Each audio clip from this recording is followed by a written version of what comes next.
Yung Duterte supporters, wala nang nakitang kabutihan sa gobyerno.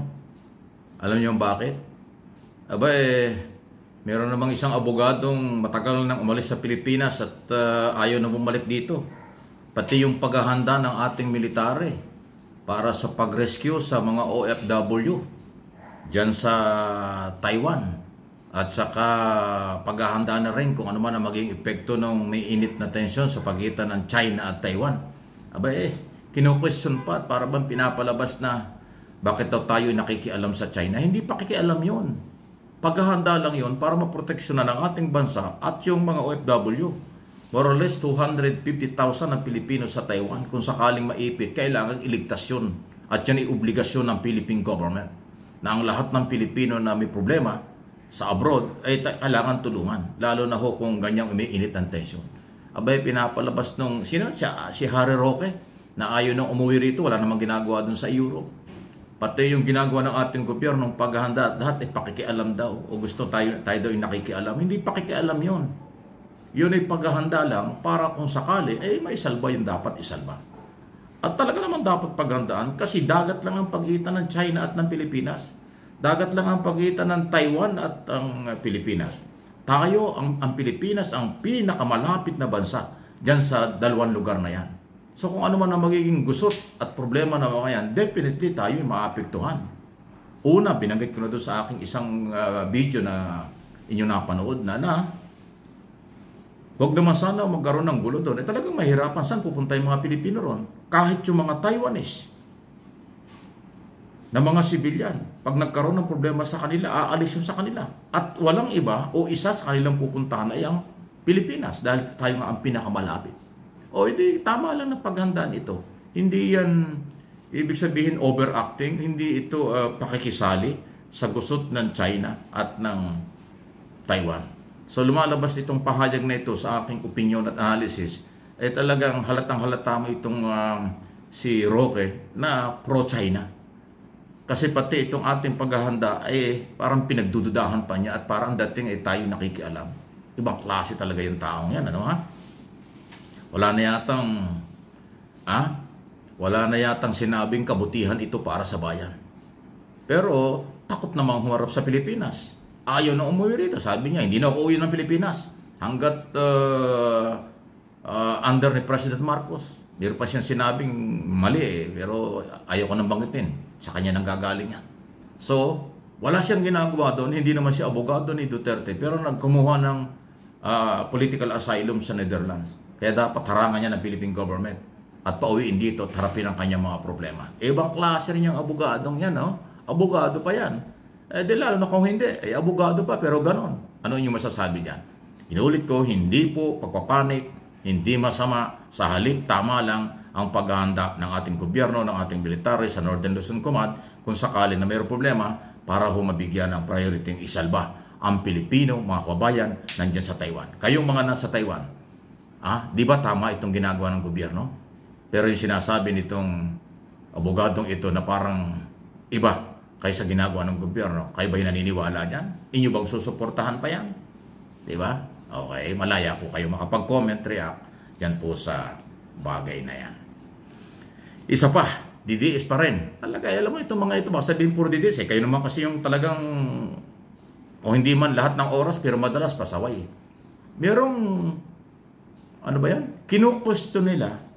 Kanilang kinu-question kung bakit daw hinarang ni Senate President Chis Escudero yung subpoena na hiniling ng Committee on Foreign Relations ni Senador Amy Marcos. Hinarang daw. Bakit mo ginamit hinarang para bang ayaw ilabas? Hindi Ang linaw-linaw ng sinabi ni Escudero. Kanyang inirepair sa legal department ng Senado. Kahit siya'y abogado rin siya at alam niya na yung executive privilege ay legal, merong Supreme Court ruling, yan ay dapat nirespeto ng Senado at ng Kongreso ang executive privilege.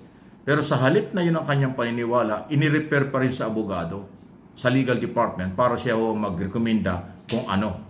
Abay ang pinapalabas ng mga DDS na pabor sa ginagawa ni Aimee na imbestigahan ng pagkakahuli kay Duterte ay hinaharang daw.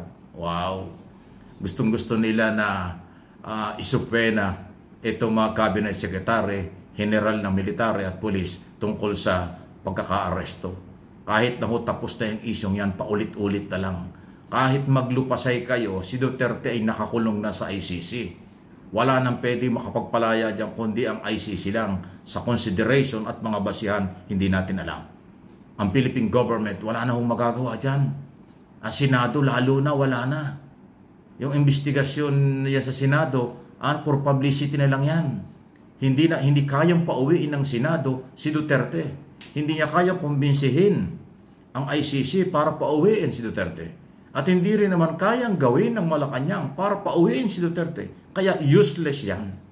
Ngayon, pinalalaki nyo.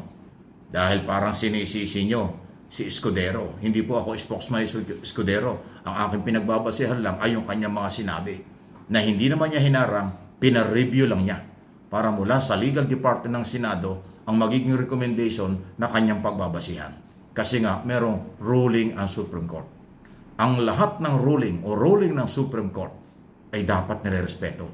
At yung ruling ng Supreme Court na legal karapatan ng Executive Department, ang executive privilege na hindi dapat talakayin sa public hearing o sa media, sa publiko, ang mga sensitibong pinag-usapan for national security or for security concern.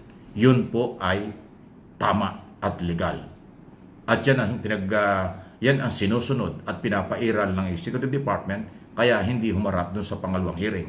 At hindi na rin darating kahit magpa-hearing pa si Bato, si Aimee at si Cayetano at saka si Jinggoy Estrada. Yun lang naman Di ba? Yan po yung ating observation niya. Kaya, again, hindi matanggap ng DDS, parang pinalalaki pa yung issue, parang iniintriga pa si Escudero, at kung ano-ano pa, ay wala akong mangyari. Abogado si Escudero alam niya kung ano ang kanyang kalalagyan. Okay? Ano ba sinabi ni Escudero? Hindi siya papayag na gamitin ng Senado, gamitin ng iisa o ilang senador ang Senado sa kanilang interes o kanilang paniniwala. Kailangan ang institusyon, ang mataas na opisina ng Senado ay irespeto at titimbangin ang dapat na galawan. Hindi pwedeng gamitin kung may galit o anuman ang isang membro nito. Ay di ba ang ganda nun?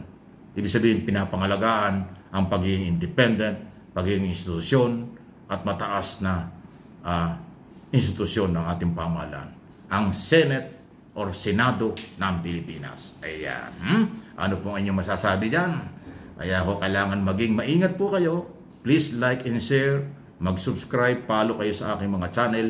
Gagawin ko ang lahat ng paliwanag at pagsusuri sa lahat ng mga bagay-bagay na ating nalalaman at namomonitor sa kasalukuyan. Dahil maraming mapanlinlang, maraming nanggagamit, maraming kung ano-ano, dahil yung political at personal interest ang nangingibabaw. Tayo walang ganun. Walang personalan, walang politikal, kasi hindi ako politiko, hindi naman ako taga-gobyerno, wala namang kinalaman ng kahit sino dito sa aking ginagawa at sa aking mga channel. Hindi sila pwedeng makialam sa aking mga channel at ang aking mga topic.